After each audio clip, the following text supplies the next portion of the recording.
Hello বন্ধুরা, কেমন আছো সবাই? প্রিয়াস কিচেনে সবাইকে স্বাগত জানাই। তবে আজ কোনো রান্নার ভিডিও নিয়ে আসেনি।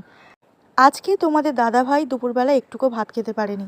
ওর দুবার হঠাৎ বমি হলো, কেন জানি না। তাই ওকে করে দিলাম একটু হাফ বয়েল ডিম সিদ্ধ, একটা শসা কেটে দিলাম আর একটু ডাল সিদ্ধ করে দিয়েছিলাম। আজকে দুপুরবেলা ও এটাই খেলো, ভাত একদমই খেলো না। তো সেই জন্য দুপুরবেলা আমি একা একাই ভাত খেতে বসলাম। আর খাওয়ার পর তোমাদের একটু ঘুরিয়ে নিয়ে আসি আমি আজকে কি গাছ বসালাম। কাল থেকে এনে রেখেছিলাম একটা কাগজি লেবুর গাছ। সেই গাছটা আজকে কিন্তু বাবা বসিয়ে দিয়েছে। তাই তোমাদের দেখিয়ে দিলাম এই গাছটি। গাছটিতে দেখো 3টে লেবুও কিন্তু ধরেছে।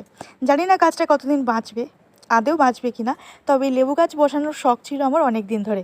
আজকে কিন্তু বসিয়ে দিলাম। প্রায় 100 টাকার মতো নিয়েছে এই গাছটি। চা খাবার পর কয়েকটা বাসন পড়েছিল, সেই বাসনগুলো আমার শাশুড়িমা ওদিকে মেজে নিচ্ছে। আর এদিকে দেখো আমাদের আমাদের বলা ভুল, আমাদের বাড়ির সামনেই থাকে মেনি, সে ঘুমোচ্ছে। আমাকে দেখেই কিন্তু উঠে পড়লো। ওকে প্রায়ই আমাদের মাছ আনলে ওকে মাছের কাঁটা মোটা এগুলো সবই দিতে হয়। আর ওইদিকে দেখো আর একটা হুলো চলে গেল। ওইটা কিন্তু ভীষণ শয়তান। ওইটা কিন্তু আমাদের 3বার আমাদের মাছ খেয়ে নিয়েছে, রান্না করা মাছ। কিন্তু এ খুব ভালো, খুবই শান্ত। একে দিলে তবেই খায়। এই ঘরের ভেতর ঢুকে গেলেও কিন্তু কোনো খাবারে কখনোই মুখ দেয় না।